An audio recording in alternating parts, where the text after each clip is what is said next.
Hey guys, what's going on? It's Jason Everett, and it is really good to have you on with me today, Todd. I am super pumped to have you on. If you guys are joining me live, would you do me a favor? Comment in the comment section and say live, because I am kicking it today with an author, a trainer, a coach, a mentor, and just a guy who's really incredible, Mr. Todd Herman. What up, Todd? Good to see you, man.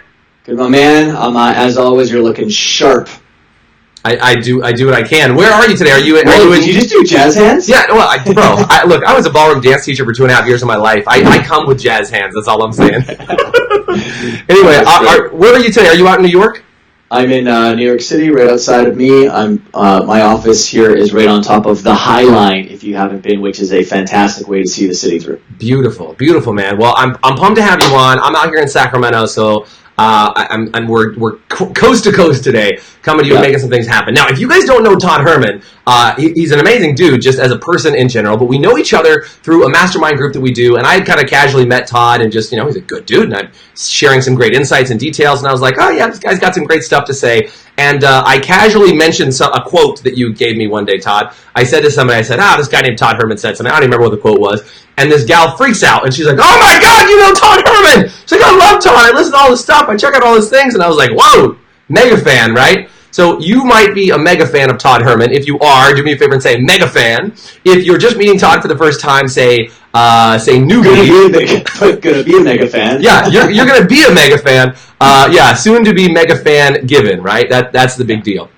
So, well, just for context here, folks. I appreciate that. At the end of the day, I am a farm kid who grew up picking eggs in the chicken coop at 5:58 in the morning and milking cows. And so I didn't start here in New York City. I started in the middle of nowhere. So right, let's rewind back to the humbleness here, which is good. And dude, I've never told you this, but I grew up on a farm too. I grew up on a dairy goat farm. Like I literally grew up milking goats and having horses and cows and sheep and pigs and things. So okay, so now my context that you went way up because anyone in the farming and ranching world knows that dairy farms are the hardest working agricultural farms that there are. Well, we only had a dairy farm briefly. It was like a mini dairy that then moved into a bunch of animals as pets. Just to clarify, okay, full disclosure. But I will say.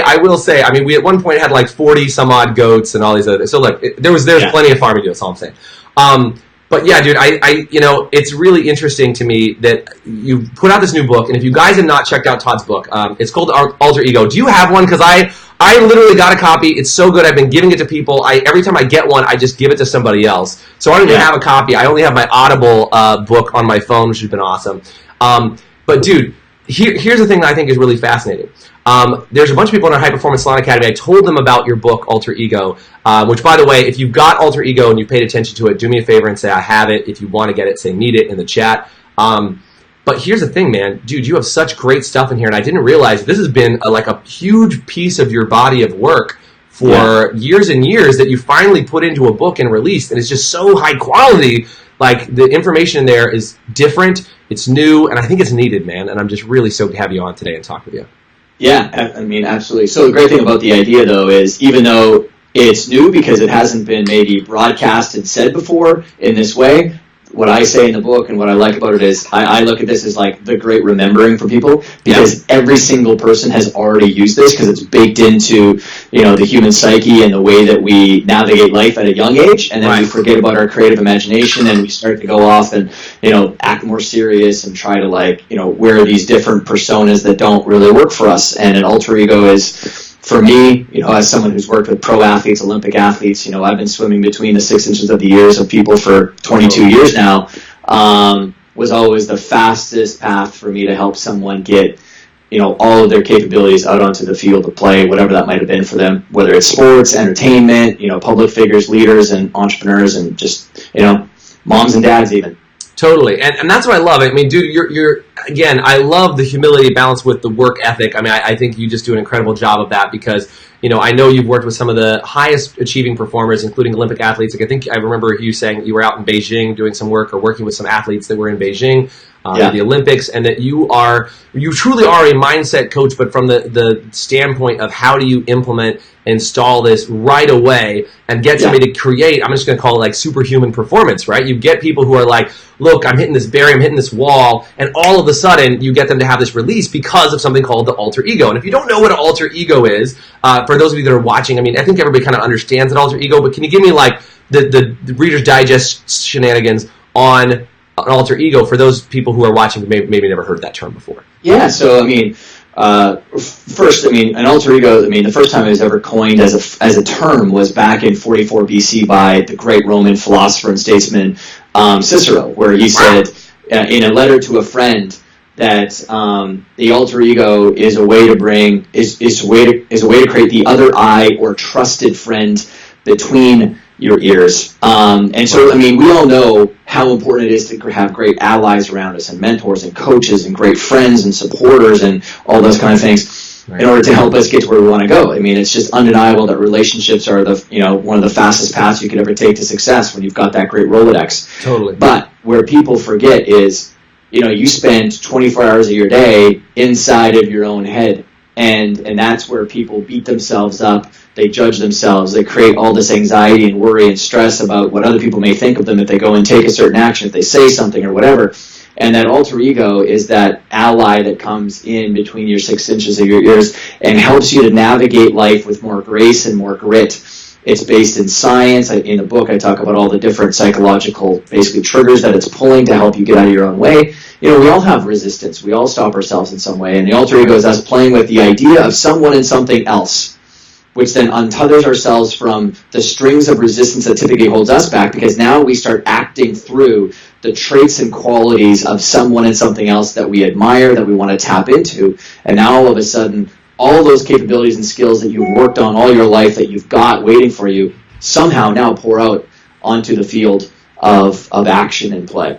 Well, and I think what's really fascinating about that is, like, to your point, and I love what you just said, is like, this has been around a really long time. It's not necessarily a new concept, and it's not something like you created from scratch that nobody's ever heard of, but the way in which you unpack it and help people to harness it and use it, I think is really, really incredible. And in the book, you talk about all these amazing historical examples that, like, I just didn't even know that all these people had been using this technique and this strategy, etc., and to uncover, like, different levels of performance. It's like this performance unlock. Yeah. Well, I mean, and there's, for me, the fun part is to really help shift people's paradigms, because you're someone who's a practitioner, right? Like, you're actually working with the people in your industry to help them build the businesses. You get, you've got dirt underneath your fingernails, so you understand the nuances of that niche and that market like no one else.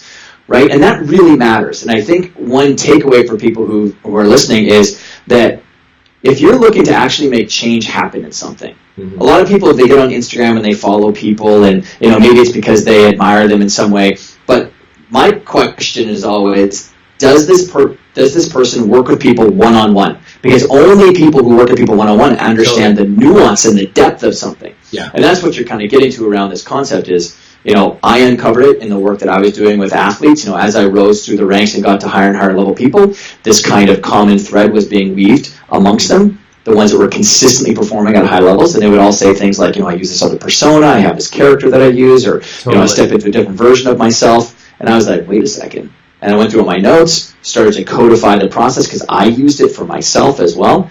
And, originally when I started using it, I thought that it was just, my unique way. It wasn't like that it was something that was used by everyone. But then I started to realize that top performing people consistently leaned on this. And like you said, like in the book, I talk about Martin Luther King used it, Winston Churchill used it, Beyonce's famous, of course, for her Sasha Fierce, or you got David Bowie with Ziggy Stardust and all these other people.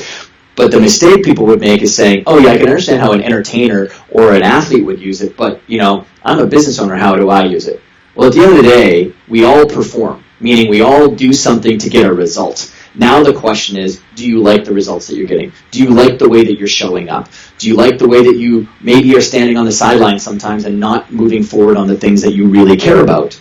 Well, instead of me sending you into therapy sessions, because I'm not qualified to do that, I find strategies and ways to help you get out there anyway, now. Despite all the head trash and the garbage and the... Because I think sometimes in personal development, right, people start learning that they have head trash, and then it becomes this disabling disease of like, huge. My inner voice is getting in the way, or my self-talk is too much, or this, and once they're aware of it, it just drowns them. Yeah, absolutely. And that's what I love about this alter ego piece is basically you're saying like, shove it, like let's go, like let's get this in and be that person in that moment, despite all the rest of that stuff. Despite it. And I mean, again, we have all these tools available for us already inside of our own mind. Like, I mean, I call it like the grease slide of performance. Like, I'm not trying to, like, there's so many people. That's super good. Yeah.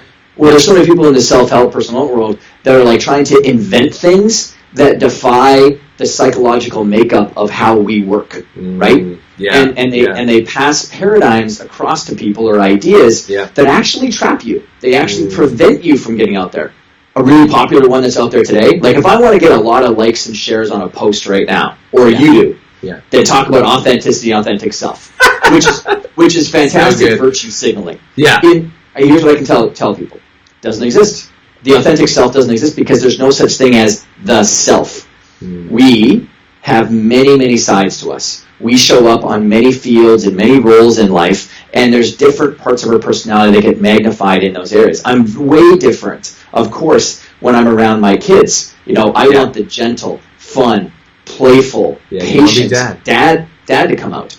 But in business, I have other qualities that I want to magnify and bring out to help me win on that field. So context really matters. Yeah. So authentic self traps people. You know, then they get so worried about what other people are thinking of them, and I'm like, you know, why? You know, you got one shot at this life. Like, just grip it and rip it. And if you're using an alter ego to help make that happen, here's the great thing: you end up activating a side of you that you've always wanted, and you end up becoming the person that you most want to be. I love it, dude. And I think, dude, this is what we talked about. He just casually drops out this authenticity bomb as we're chatting right before we start, right? And now here you are bringing it up, which I absolutely love, because I think a lot of people are like, well, are you authentic? Am I the same person at home as I am at work, the same person on... But, like, again, that idea of how can I be the same person on stage in front of 1,000 to 10,000 people that I am with my children while we're sitting and playing dinosaurs at night? Like, it's not the same thing, but there's a thread of commonality that I think is you. But I think this concept of ego, if we talk about ego for a second, is like the ego itself as an entity is an artificially created self to allow you to have a conversation and communicate with the outside world. It's what you've been taught as an individual allows you to function in general society, right? Yeah. And then you start to believe that that's you. Right, that becomes your authentic self. And if you as long as you don't feel bad in a conversation, then you're being authentic, right? Yeah. And I mean, the one thing I like to remind people, you know, I got superheroes and all those kinds of things all around me. And this is a big thing with a superhero piece. Yeah. And it's that, you know, the way that you're showing up right now, did you intentionally activate that?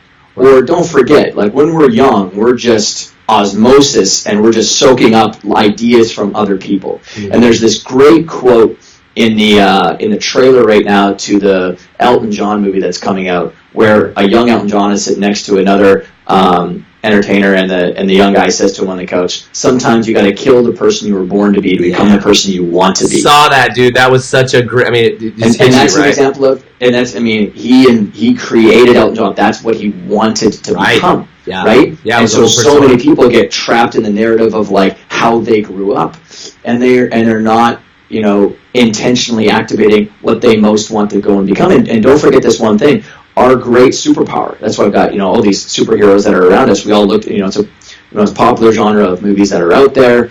And why is that? You know, some of it is like we all love the idea of having some sort of superpower, right? Whether it's flying, or whether it's teleportation, or whether it's, you know, laser eyes, or whatever the case is. Right. But we do have a superpower, and it's our creative imagination. Our ability. We're the only ones on the planet that can do this. We're the only ones on the planet, anything on the planet, that can create a narrative and a story in our own minds, to create a heaven from hell or a hell from heaven, to reinvent ourselves. We don't have to be an oak tree for the rest of our life like an oak tree has to. Yeah. We can reinvent ourselves. Right. And so, you know, that creative imagination is there to help unlock that, you know, side of you that you really want to bring out there. And an alter ego is the bridge to help make that happen for many, many, many people that have gone and done it. Well, and I think it's really fascinating because of all your work you've done with athletes, and I've got to study a lot of athletes. I don't do any personal development work with athletes, mainly in the business category is kind of where I've been in that arena for years and years. But I love watching Olympians. I love watching how they function, what they do, how they structure, and like just what they can become in that moment's notice. I love watching like Shaun White as he's out there getting ready and getting geared up, getting his head right, and then going out and just, throwing a killer set in the Winter Olympics. And you're just like, these are people who understand when to turn it on, when to turn it off. And I think there's this idea as a business owner, and I'm just going to throw this thought out, and I want to hear your thought. There's this idea as a business owner that you just have to be on 24/7, and it's backed up by that you got to be authentic, and you've got to be who you are at all times and just push a million miles an hour. Like, how do you feel about like that Olympian, and I've heard this said before, pro athletes practice all week and they play a game on the weekend. But in our normal life, we play the game 24/7. We forget to ever turn off. Like, what is your thought on using an alter ego in a regular setting for people that are just, frying themselves and cooking themselves on overtime? Should they be cooking themselves? Should it be all about the hustle and grind? What is your piece on that for how to use the alter ego to navigate that, if you have a thought on that? And by the way, if you've hustled like that and had a problem, do me a favor and say hustle in the comments. I want to know what your thoughts are. And if you have a question for Todd, type it in and I'll gladly ask it to him. So keep going. Sorry, man. Yeah, so I mean, I think the idea that hustle has gotten a really bad rap lately. Like, there's so much that's like, oh, don't hustle, and that somehow working hard is a bad thing. There's both sides playing real hard right now. 100%, yeah. It's the anti-hustle brigade is out there and they're pretty strong, and yet I laugh at it because I'm like, go and take a look at what they're going to be selling you, because it's probably going to be some sort of easy path, right. And it's cotton candy, it's bubble gum, it's popcorn, and it's not going to satiate. And you're going to wonder why you've got some sort of intellectual obesity going on 6 months later, because all you're doing is consuming a bunch of like cotton candy ideas that make you feel good. Authenticity being one of them, authentic self being another one. It's like, it doesn't satiate. I serve up meat and potatoes. It's not popular. I'm not going to have the long line of people going out my door like some other people will, because I could literally care less. I'm attracting a very specific type of person, someone who actually cares about doing the work, not someone who wants to talk about doing the work. There's a lot of people who want the noun without the verb in life, right? They want to be a success. They want to have a successful business, but they don't want to do what it takes to have a successful business. Yeah. So with that, to your point about, there is a cadence to how we prepare an athlete, or how athletes prepare. There's rest time and all that stuff that goes into it. But also, one thing that can't be lost with this idea, and this is the most powerful part of the alter ego, is when we were between the ages of 1 and 7, that's when our mind is most active in what's called the theta brainwave state, which is where the creative imagination sits. It's also where the flow state sits, or the zone, whatever you want to call it. Right. Okay? So kids are literally active in the zone and flow state almost all the time. That's so good. That's what allows them to have such rapid skill acquisition, because their mind is so porous and it's just soaking stuff up. And then our frontal lobe starts to develop, and we start to develop into more alpha and beta brainwave states. Yeah. But when we're activating the alter ego, that brings us back into the creative imagination. So, while someone else is like going to grit their teeth and try and 5 hours to do it, if you're acting with a playful mindset, you can literally, you're compressing time. It's like walking through the wormhole of life. And now you can actually do it in an hour and a half to 2 hours. It's because you're finding that zone and that flow state. But playfulness is so important, and I think if there's one thing I can hammer away at people with is, imagine if we have a little bit more fun with life, a little more playfulness with this stuff and the way that we approach things. Even what I talk about in the book around how we create this heroic identity, and then we have this enemy that we battle against, which is the shadow self that wants to pull you into an ordinary world. That's a really helpful construct to help people really create some sort of context around how to actually navigate their self-talk. Because the danger in that alone is it's self-talk, meaning that it's your talk. No. It's just, dude, that's good. It's just chatter. It's chatter between the shadow, and it's chatter between the light. It's chatter between the enemy and the hero. And so now, just thinking of it, it's not self-talk. It's just talk. Okay? So again, well said, man. We as human beings, we create our worlds through language, right? And so when I'm working with people, or if I'm on stages doing speeches and I got someone ask me a question, I never actually listen for the question. What I'm actually listening for, and what's more important to me, is what word choices did that person select in order to describe their situation? Because your word choices tell me a lot about the whole frame that you look at life through.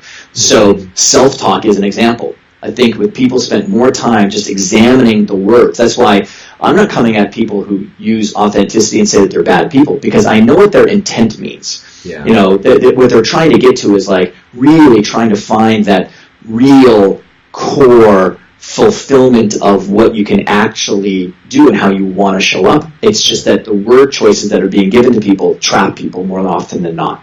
Well, I love this concept around, taking ownership of, again, it's really interesting. So my grandparents in 1980 started a company called the More to Life program. And they talked a lot about self-talk, right? That's part of their phraseology. And then I work a lot with a good friend of mine named Blair Singer, who wrote a book called Little Voice Mastery, How to Win the War Between Your Ears, 30 Seconds or Less, right? Which is great. But I love this distinction here that you just gave that I think just enhances the work that's already been done in all these different arenas. It's the ownership of the self-talk and saying, but that's me. It's my little voice or my self-talk versus just saying, this is chatter that exists in my mind that was placed here by others. And oftentimes we'll talk about that as like, it's subconscious programming or it's these habitual states. But I love the separation from it to just say, it's just a voice. It's not your voice. That's exactly right. It's chatter, right? Yeah.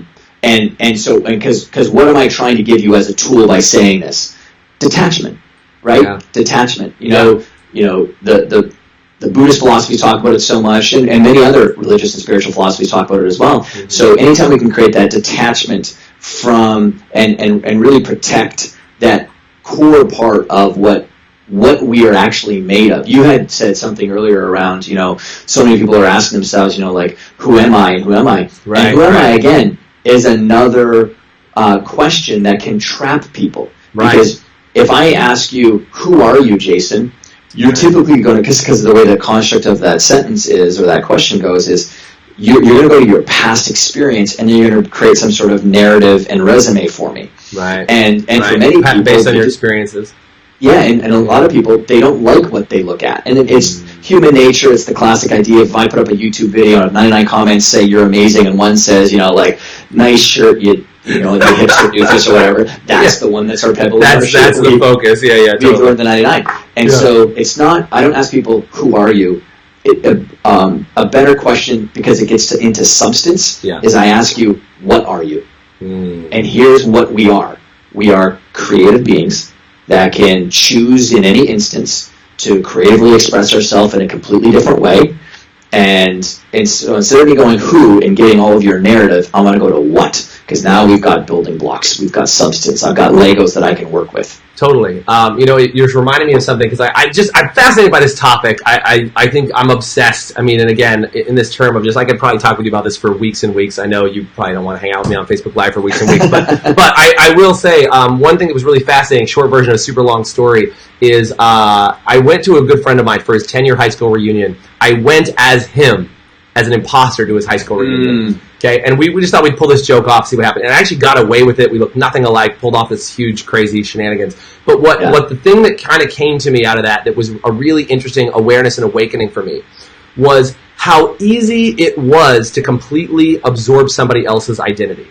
Because I literally went to his house, took pictures with his family before we were there. This is before social media was really big, right? So, I went and did this, and, we posted on MySpace. This is aging, right? So, we posted on MySpace. I had pictures with his family. We got photos of people from his yearbook, and I literally got, little miniature stories of who this guy was and convinced probably 15, 20 people at his high school that I was him, that it just had been that long. And I left it just really in this kind of, shock and awe moment of, the ability, if I just moved to a different town, and wanted to completely create a totally different constructed Jason that existed, or not Jason, in this case it was Joe. If I wanted to completely reinvent myself, who the F would know?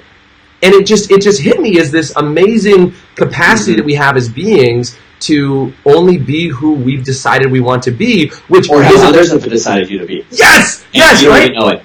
Right, and people see you as a certain way. And again, people, that's a great point, right, is how others perceive you to be. If others perceive you to be successful, there's a friend of mine who is Blair Singer's sister, Sarah Singer, who does a lot of work in education, and she does a lot of work of like projecting your intentions on people and seeing them as a 10. She calls it intention, right? Like, do you see them as a 10 or do you see them as a 4? And then that dictates how they will perform for you, right, in classrooms and schools and environments. And I think what you said about this idea is really fascinating. And I love this idea that you can construct who you want to be. Yeah? And so tell me about this.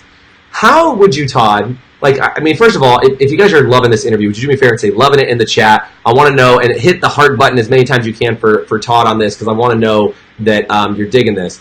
But Todd, for an average business person that is wanting to be better at operating their business, you know, and they just want to get to that next leap or that next level, like, do they need to go full out and reinvent themselves from top to bottom? Like, what would you say is that person who's like, look, I'm doing okay, but I want to be doing better? Like, how do they use an alter ego to start getting more performance than they have, or start rewriting their history like we're talking about here?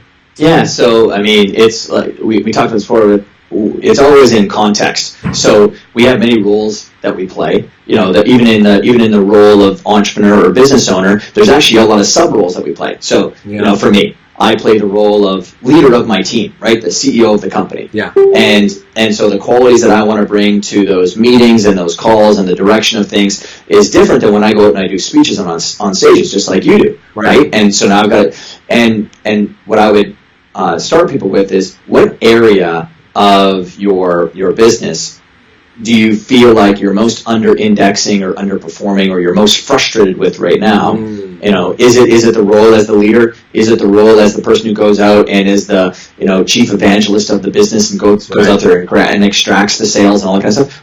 Which one? And it could be many roles. Or is it the accountant, or is it the marketer, or the salesperson, or whatever that piece is? Yeah. Okay. And then what's frustrating you with the way that you're showing up there? Like, what traits and qualities are you bringing to it that you're not happy with, that you would beat yourself up maybe over, or that you're judging yourself about, that you're not as dynamic as you'd like to be, or that even like from a headspace perspective, you know, I keep on, you know, it's an excuse that people can use, like, well, I'm not good at managing the team and getting into the details of stuff. It's like, okay, so that's an identity that you've chosen, right? That you created and perceived, and and people love to go, yeah, but I've taken so many personality tests and it shows up that way. Yeah, well, again, a personality test is simply a magnifying glass on the way that you're acting right now, and there's so much confirmation bias that you got. Dude, this is so good, Todd. This is so good. So then the flip of that is, okay, so then how would you really want to show up? Mm-hmm. You know, if you can, again,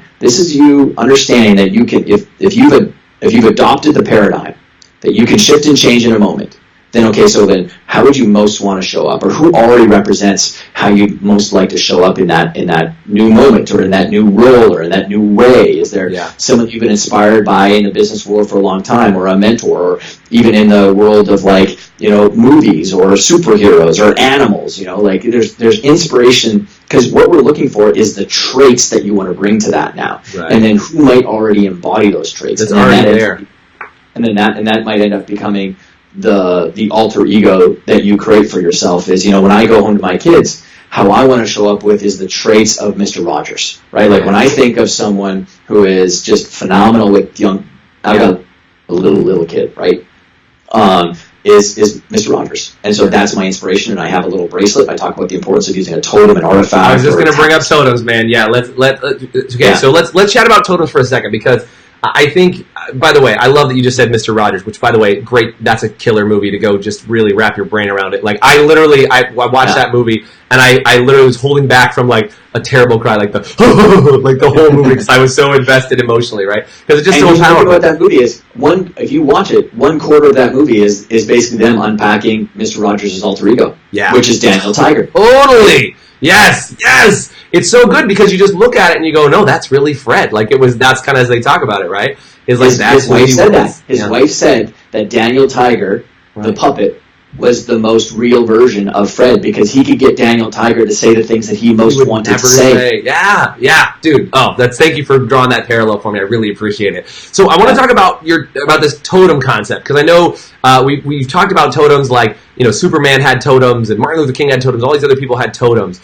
I think it's fascinating. And can you kind of explain what a totem is, how it gets used? I know it's in the book, and again, you guys, please do me a favor, get the book, which you can get on Amazon. I think I've seen it in airports. Like, it's pretty much everywhere you can get a book. Like, it's a real book. It's not like you got to go to Todd's personal garage and pick it up. Like, it's a legit badass book. But talk to me a little bit about totems, Todd, if you can spend a few more minutes on that, because I want to be respectful of your time, but I want to get totems in for sure. Yeah, so, I mean, human beings, we have this psychological phenomenon called enclosed cognition, which is that we attribute story and meaning to the things that other people wear and that we wear unconsciously. And so I just want to make sure I got that right. So you said we attribute story and meaning to the things that other people wear and we subconsciously associate with. Like, so if I'm wearing a suit versus this versus whatever, you're going to subconsciously assume a certain set of things for a safety reason, I assume. And then how we tap into it then is when we put on that item, we actually unconsciously adopt those traits. So, for example, if you see someone walk into a room with a doctor's coat on, whatever your meaning is of a white coat, you're going to prescribe that person with a bunch of qualities. They're methodical, they're detailed, they're hardworking, smart, intellectual, good all that grades, kind of stuff, all the garbage. So here's the funny thing about human beings: if you went and put on a white coat, and you were told it's a doctor's coat, you would actually start acting more detailed, methodical, careful, intellectual, smart.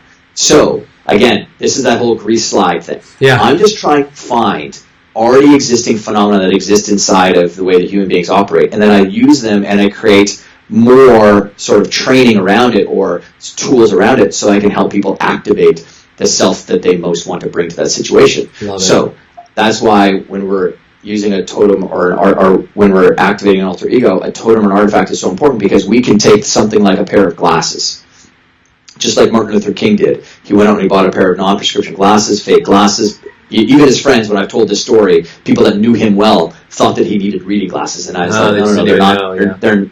They're non-prescription. And actually, right now in the Atlanta Hartsfield Airport, there is a shrine to a bunch of his old artifacts that were a part of his life, and they have a pair of, and they have those glasses that are there, and they even says that these are non-prescription, and he used them to step into what he called his distinguished self, so that he could say the things that he needed to say to lead an entire movement and group of people to nonviolent action. He didn't want his insecurities to get in the way, so he put on a pair of glasses when he was writing his speeches to be way more articulate, okay?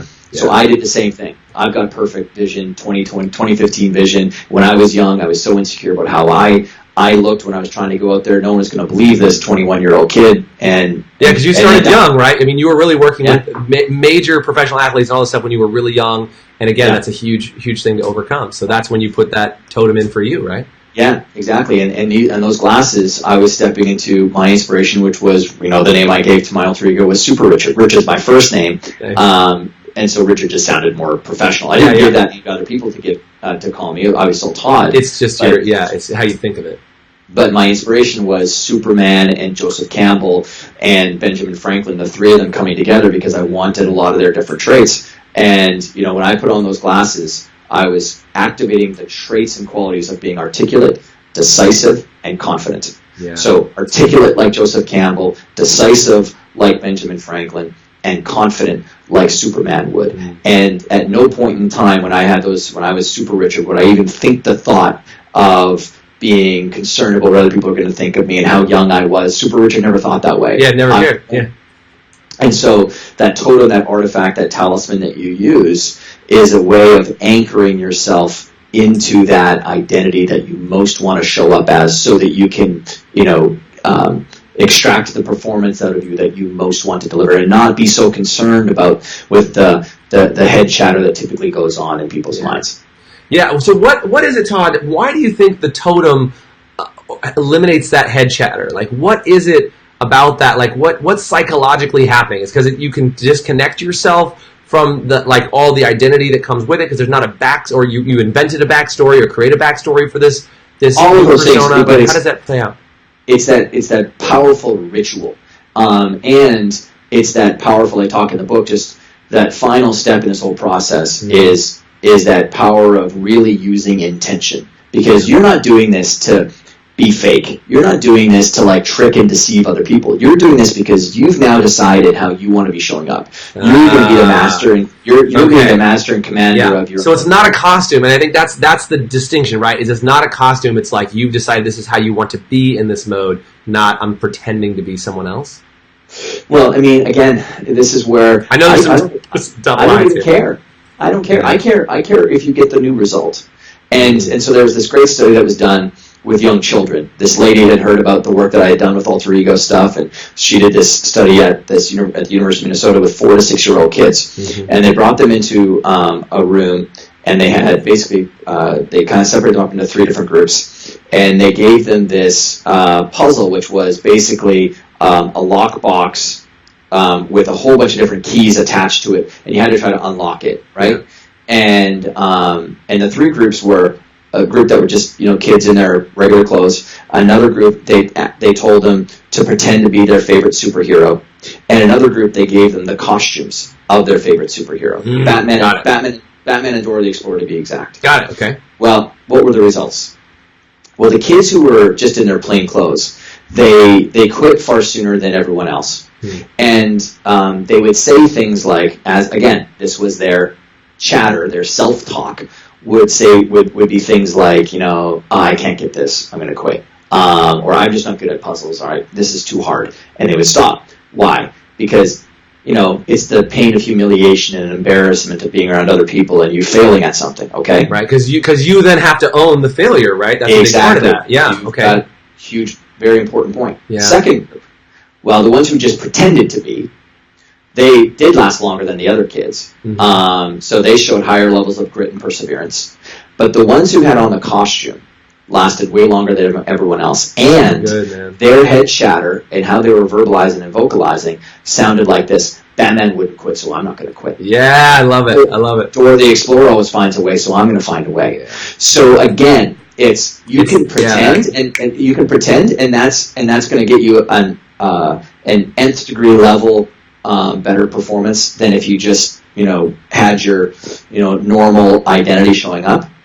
But then the moment you start to tap into the powers that enclose cognition idea, that idea of having a costume, a totem, or an artifact. Now, we all can't go into boardrooms with, Batman costumes on or whatever, although it would be a hell of a lot more fun society if we could do that. Oh, man, yeah. Every kid would love it, yeah. People might get excited.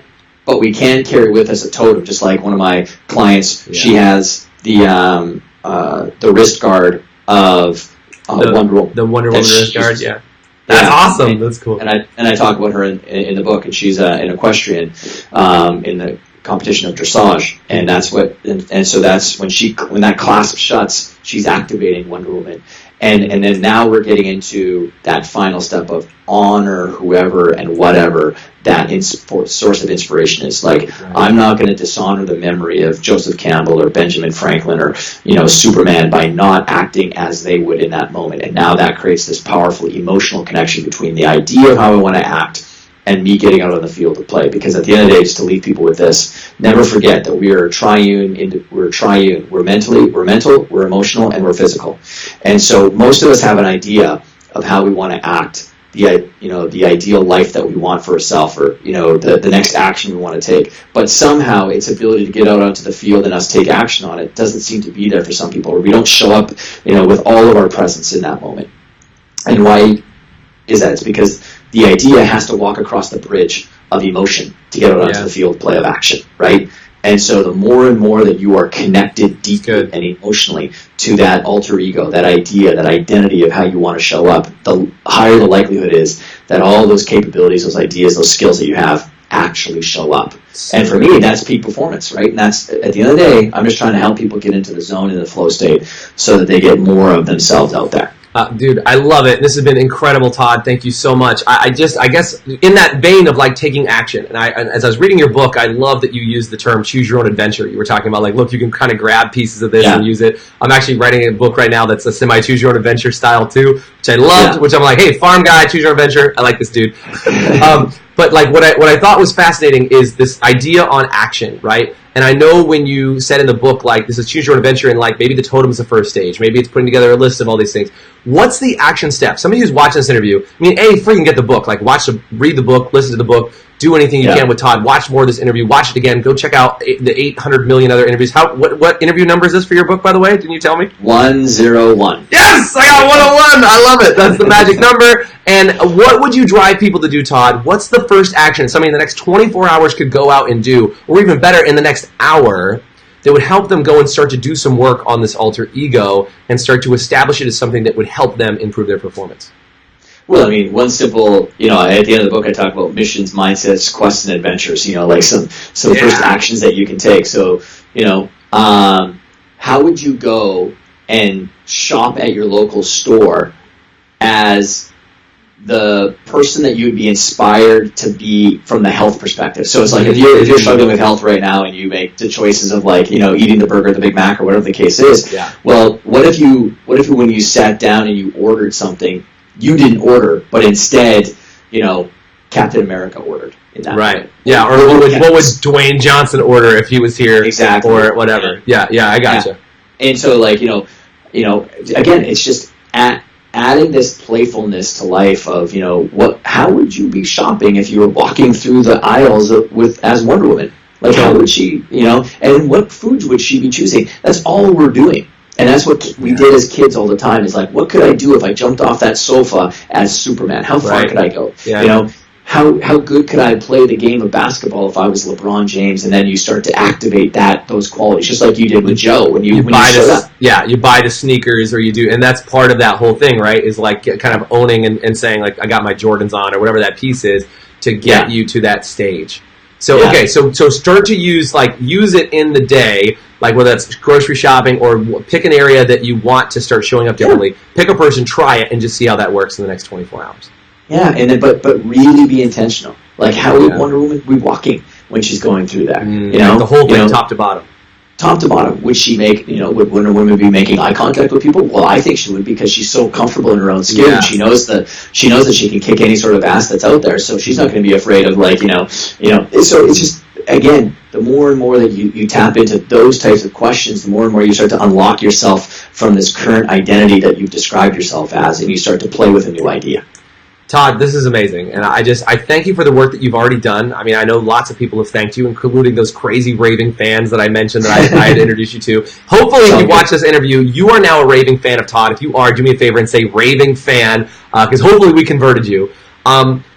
And I just, a couple things. Let's get some plugs in for the book, and then I want to wrap with you. And I just mean that as where can people buy it? I know they can buy it on Amazon. Yeah. I know they can buy it. What are your websites so we can find out about 90 Day Year Todd Herman? Give me the deets. Yeah, I mean, toddherman.me. Toddherman.me is my home base on the interwebs, where all the links to Facebook, Instagram, all those things, and all the stuff that I work on. AlterEgoEffect.com is the home base for the book itself, and you can you click on the button, it'll send you across the interwebs to the proper places that you can buy it. Yeah, dude, thank you so much.